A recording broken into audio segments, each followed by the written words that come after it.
Alright guys, no, isang mapagpalang hapon na naman tayo dito naman tayo sa farm. Ayan ang ating mga isda na ililipat natin dito sa 6. So pipili na naman natin, selection na naman tayo sa 6. Then yung malalaki lalagyan natin sa 200 liter. Then yung maliliit is sa 100 liter natin lalagay. So ayan. At ngayong araw na to is nagtakabit tayo ng PVC. Nagdurugtong tayo gawa ng mahina ang tubig. So ayan, dinugtungan na naman nila. So in action na naman yung ating the primitive man. So siya na naman yung ano.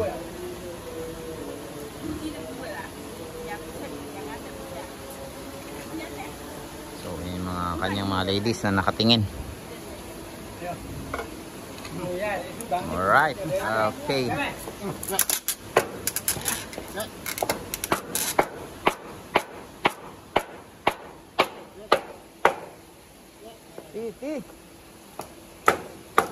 Okay. So, alright guys. So, yan yung ano. Nagdugtong tayo. So, nilagyan natin to ng check valve. Lagyan natin ng check valve dito para kasi gawa ng lagi na lang na maraming mga ano, mga sebo-sebo na dumidikit sa loob ng PVC. So, ayan yung iniiwasan natin gawa ng hindi makadaan yung tubig. So, nilagyan natin ng sundutan. So, ayun may sundutan din. So may mga sundutan na yung ating mga PVC ngayong araw na to. So ayan, ito may sundutan din. Pag bumara, susundutin natin dyan para yung mga shell na kumakapit sa PVC is matatanggal siya. Ayan ang ating ano. So ayan, sundan natin si the primitive man. At nagkakabit siya.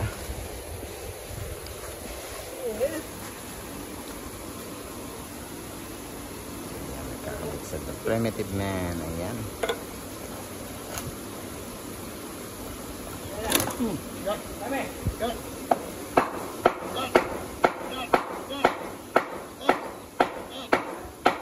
Ti.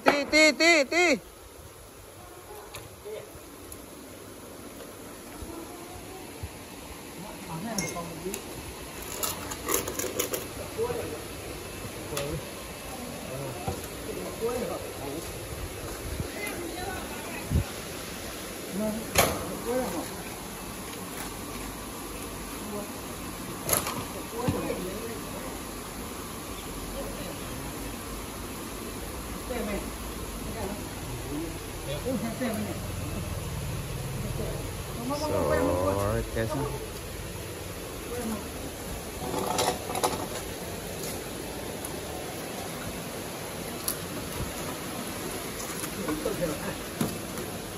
So, ayan.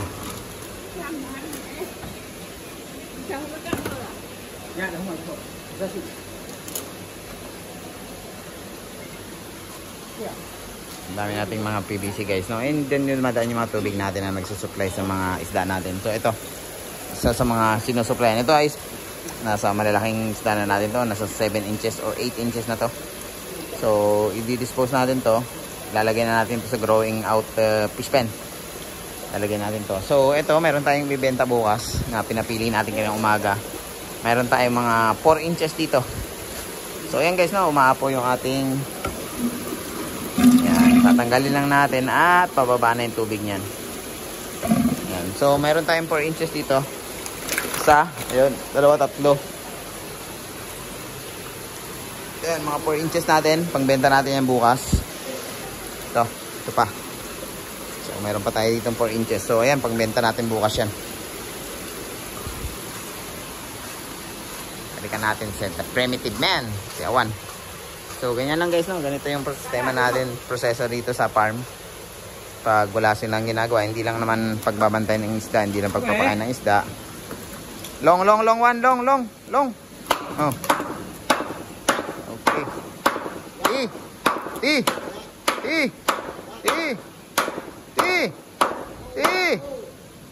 Okay.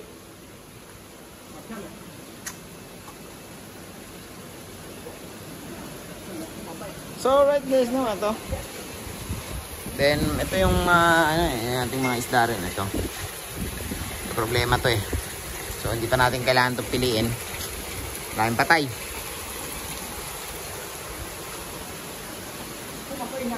So abangan natin yung kanilang pagtatapos.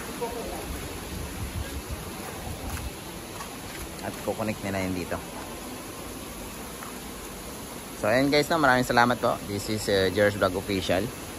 At nagsasabi na good afternoon sa lahat and happy farming po sa mga nag-grouper dyan, yung mga nag-aalaga ng grouper, mga nag-aalaga ng kung ano-anong isda is happy farming po sa inyo lahat dyan guys, no? And don't forget to hit and like and subscribe our channel guys, no? Maraming salamat po and God bless.